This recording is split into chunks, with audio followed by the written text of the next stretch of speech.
So today in the New York City Breakout, we're going to take you on a bit of a TED Talk fireside chat journey, talk a little bit about CS education in New York City public schools, give you a glimpse of what we've learned, how our work is now centered around exposure, access, and belonging, and give you a glimpse of what we believe the next phase of this work is. Before we do that, I'd love to first introduce myself and my colleague to you. Hello, my name is Amy Hopson.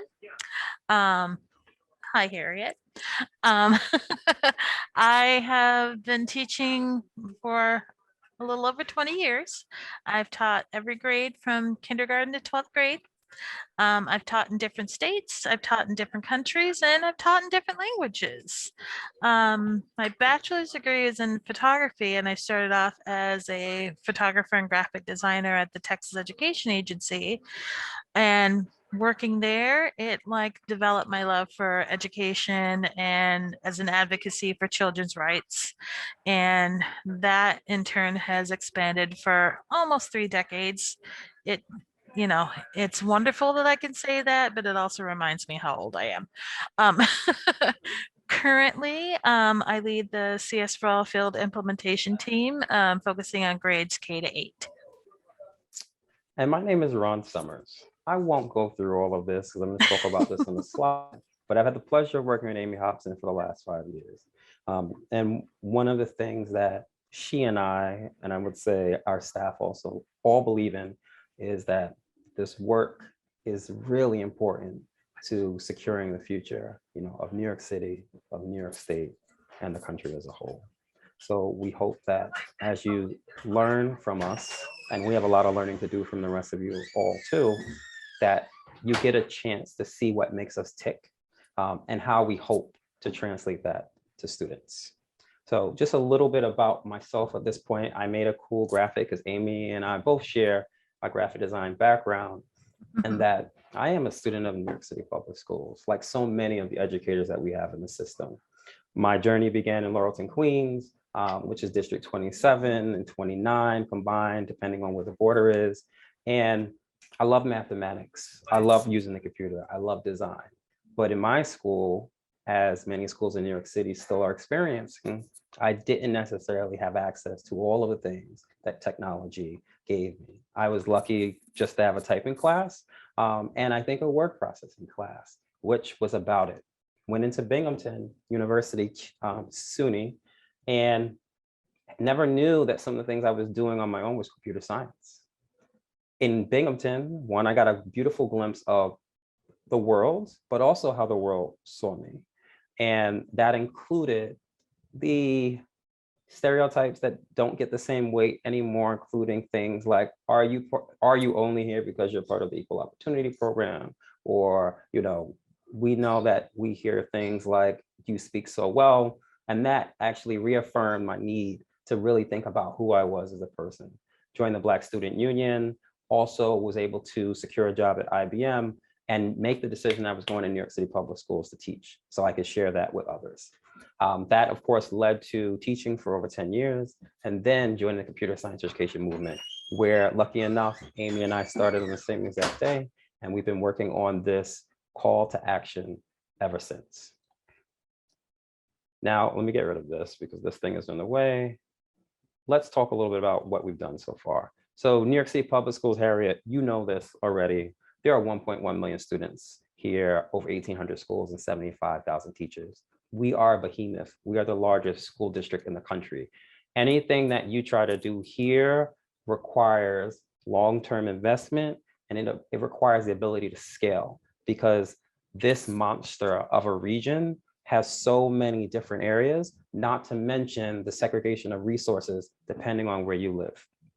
CSforAll as an initiative was founded in 2015, and it's part of the Mayor de Blasio's Equity and Excellence initiatives. And it's all about making sure that our female, our Black, and our Latinx students have access to computer science, with the goal that they all are able to have access to a meaningful union by 2025. Some really great stats, which we are really proud of, is that we've reached over 800 schools, have trained over 2,000 teachers, And when it comes to APCS exam taking, we are the best in the nation with 5,573 test takers. We will continue to work towards our goal, which is 5,000 teachers, and to make sure that 1,500 schools receive CS education. Now, what we've learned, and this is where we have to be frank, we are not perfect, right?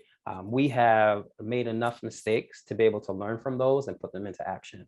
But the biggest lesson that we've learned that is not a new lesson to anyone who is in this room is that, damn it, teachers are rock stars. They always will be rock stars. And we always have to remember that they require empathy, that they're working as hard as they can, and that we have to support them. They are our change agents. They will continue to be the soul of the school moving forward. They are the ones who affect change when it comes to students. And we know, especially during this COVID-19 pandemic, that the amount of hats that our fellow educators wear are endless, and we owe a debt of gratitude to them. Now, the CS movement, not just in New York City, but across the country, relies heavily on the teacher to move the work. Now, this is a great initial thought, but they're already overwhelmed, trying to do their best to make sure that students are receiving a normal, well-rounded education, and that we have to think a bit further than putting the entire burden on a teacher in a school to change the entire school culture around computer science. So we know they need help. We know that they cannot change the school by themselves. And we know that school leadership vision and team support is an important part of the work. Some things that we learned about our work is recruiting a teacher is not the same as access. We do a really good job of recruiting teachers. But at a certain point, we also started to realize that that didn't necessarily mean that a teacher completed our program, implemented CS, or actually made the larger change in the school. So we really had to sit and think about what are the reasons for that?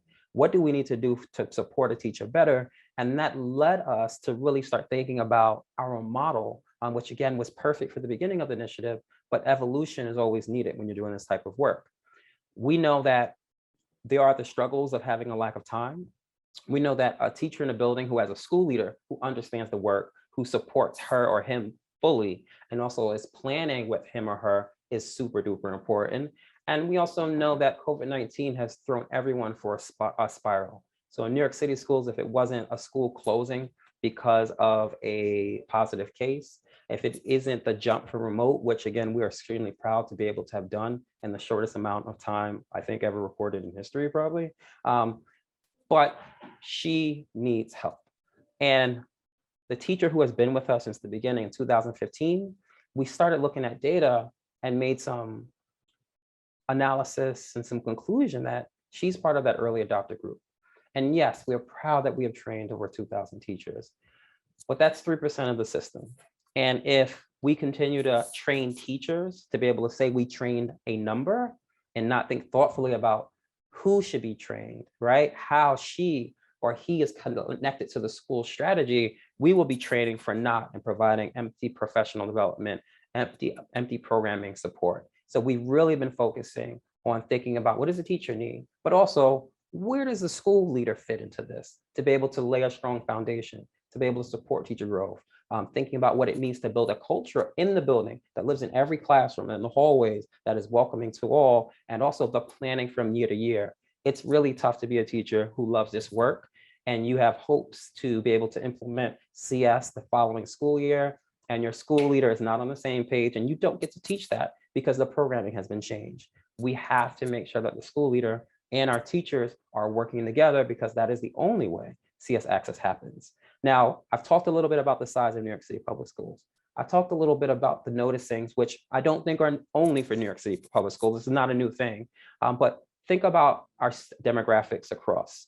We have a population that is majority Hispanic and Black. We have a large population of English language learners. We have a large population of students with disabilities, not to mention being economically disadvantaged.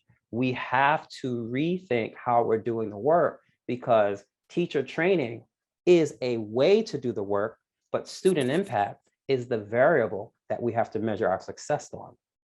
And that refocusing has got us to a place where we're not necessarily only thinking about the product that we provide to a teacher that she delivers for her students, but also what does it mean to think about the entire school? What does it mean to think about a teacher who's growing and provide her with leadership training? What does it mean to provide a school leader with the training to support their staff? What does it mean to be able to support family and community engagement on all of the other amazing pieces that make a school a school? That is how we affect change. And that is why exposure, access, and belonging is an important part of what we do.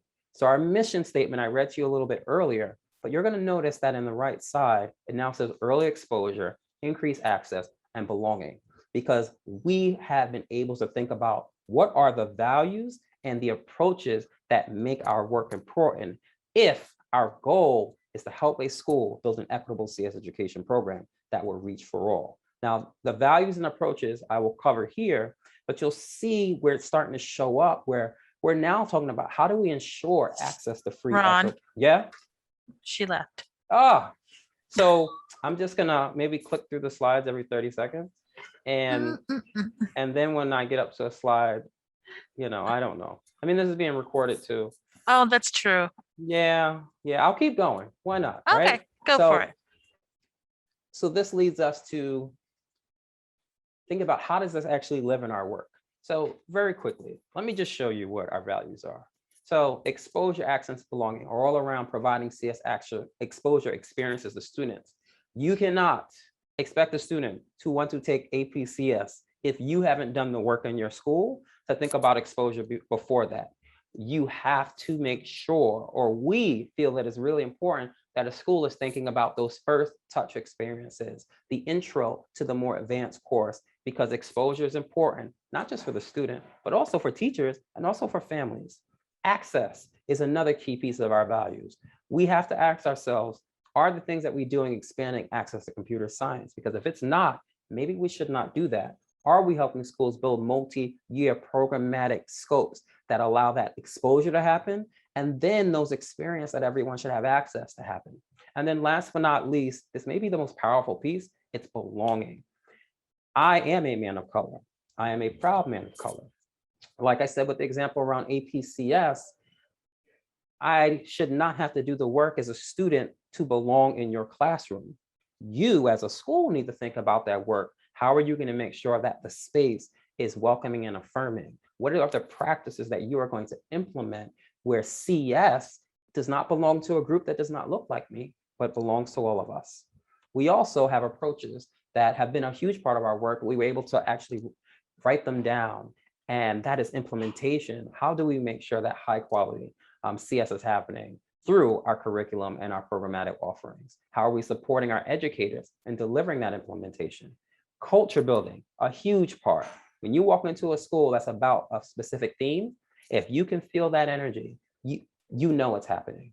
You can walk into multiple classrooms and see that theme reverberate in every single content area. That is culture building. And we support our schools in thinking about what does that mean so that CS lives in each corner of the building versus being a highly specific offering that only a few people have access to. And last is planning. You cannot do this work unless you're thinking about the future. You have to think about the planning piece of reaching for all. It does not happen overnight. You have to think about who has access now, who does not have access now, and how am I going to get to a point where everyone has access to the work? And this is a great time to jump forward a bit and focus on equitable practices. Our teams work hard to develop curriculum, tweak that curriculum, refine that curriculum, and to deliver the programmatic support that matches up with that. But they're also thinking about how does equity be involved? How is equity involved in that? Our moderator today, again, my colleague, Amy Hopson, delivered PD, and she didn't deliver it, her team delivered PD, but she was really focused on what is that foundational experience that all of her teachers that are in her program, what are they gonna have that's gonna help set up the work that happens after that. We call that equitable practices, and you'll see that it's focused heavily on culturally responsive sustaining education, but you'll see that there's a blend of different pieces: project-based learning, socio-emotional learning, translanguaging, activism, awareness, and universal design for learning. This is an important part of what we do, and we're still getting better at it. Let's not say that we're perfect, but it's part of the foundation. Things that would be great resources for folks on this call would be to take a look at the New York State Crsc framework. It's connected to our values around welcoming and affirming, about inclusive curriculum, setting high expectations, and giving teachers and schools the support that they need. And the CSTA standards are also quite awesome. They have been influenced by our work, and there's a nice two-way street of working with CSTA to really refine this work for other states, and of course, New York City public schools. We have done the work to make sure they're aligned. So any teacher who is going through our specific equity course offerings or our foundational sessions will be able to see that they are connected, they are aligned, and they are usable. And we have a course called Exploring Equity in Computer Science. The curriculum is on our Blueprint website. That is blueprint.csforall.nyc. And if you take a look at that, you'll get a chance to preview this. Amy will also post the link inside the chat in case you want to check out our Equitable Practices website. And now let's get into the end of this presentation, which is really around our next phase. We are thinking about how are we targeting schools that haven't had access, those who have started but need some help, but also how are we supporting our districts? There are over 40 districts in New York City public schools. Each one is very different and they have different needs. What are the models that we can give them where they can control their journey, but we're matching them where they are? And last but not least, to end this presentation, because it's 4 o'clock, we want to build infrastructure so that this work lasts past the initiative, which ends in 2025. And we want to make sure, again, the expectations of equity in CS education are upheld for our New York City public school students. So with that said, it is 4 p.m. We are going to end here. And I thank you all for participating in our session. Please let us know if you have any questions. Thank you very much.